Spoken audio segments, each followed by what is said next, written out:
Assalamualaikum warahmatullahi wabarakatuh. Alhamdulillahi wa kafa wassalatu wassalamu ala sayyidina Muhammadinil Mustafa wa ala alihi wa sahbihi ahli sidqi wal wafa amma ba'du.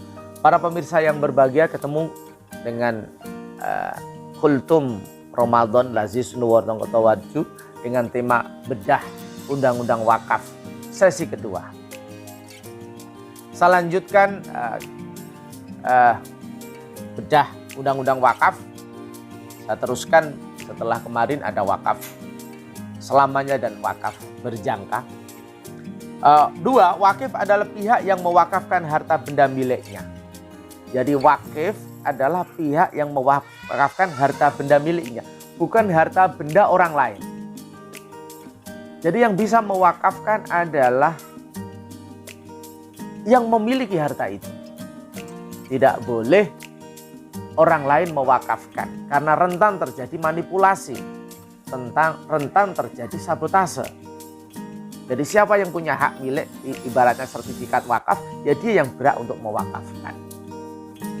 Sehingga dalam proses mewakafkan itu, kalau yang mewakafkan itu bukan yang punya sertifikat, maka harus diubah sertifikatnya menjadi sertifikat orang yang berwakaf.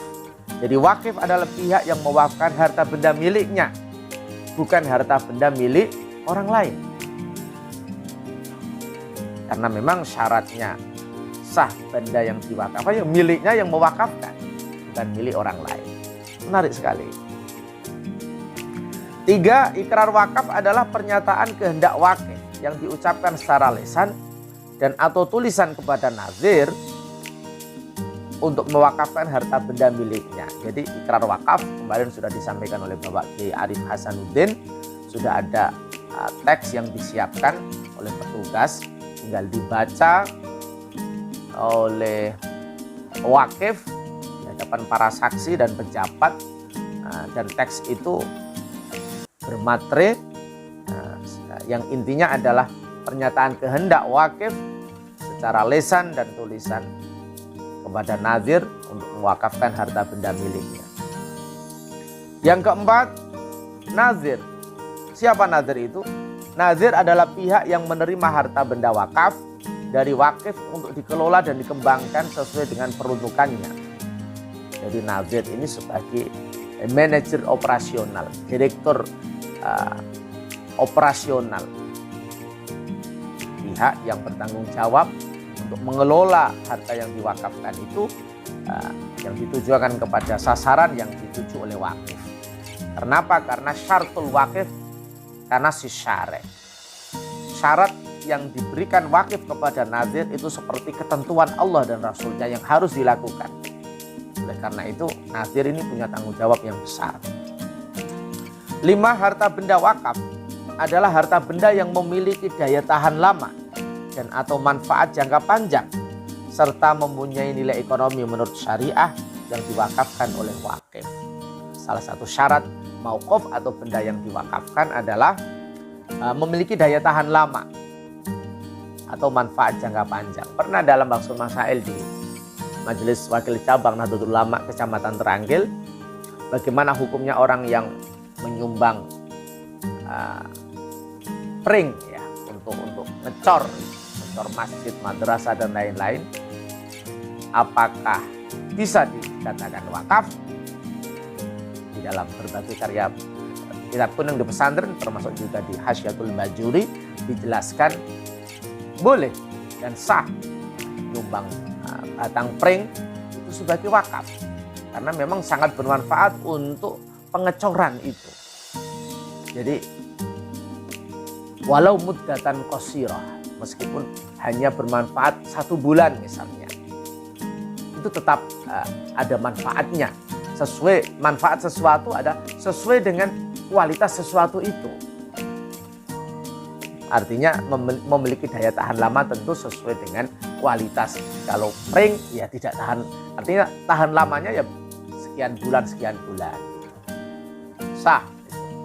Rasul Masail Nahdlatul Ulama di MBCNU Kecamatan Teranggil mengatakan sah. 6. pejabat pembuat akta ikrar wakaf, selanjutnya disingkat PPAIW. Jadi pejabat pembuat akta ikrar wakaf, PPAIW. Ini kita harus berlatih menghafalkan ya, karena ini sangat penting. PPAIW itu apa? Pejabat pembuat akta ikrar wakaf. Adalah pejabat berwenang yang ditetapkan oleh menteri untuk membuat akta ikrar wakaf.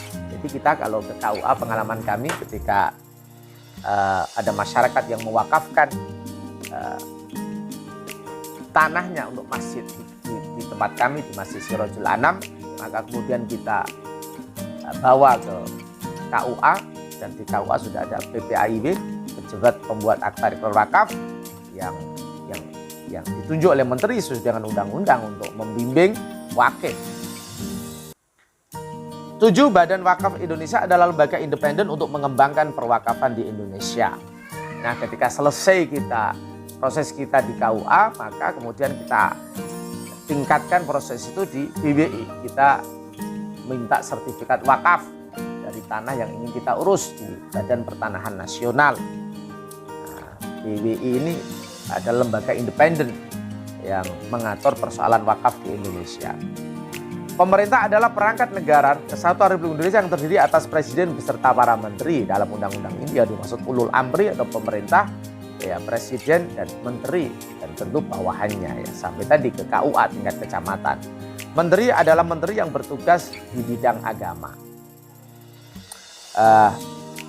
Permisa, demikian Undang-Undang Wakaf seri kedua. Jadi kita harus mencoba untuk memahami dasar-dasar dulu, dan yang tadi saya tekankan adalah kita harus mengenal apa itu PPAIW, pejabat pembuat akta ikrar wakaf yang ada di kantor urusan agama ya, di KUA di masing-masing kecamatan. Kita akan dipandu oleh PPAIW.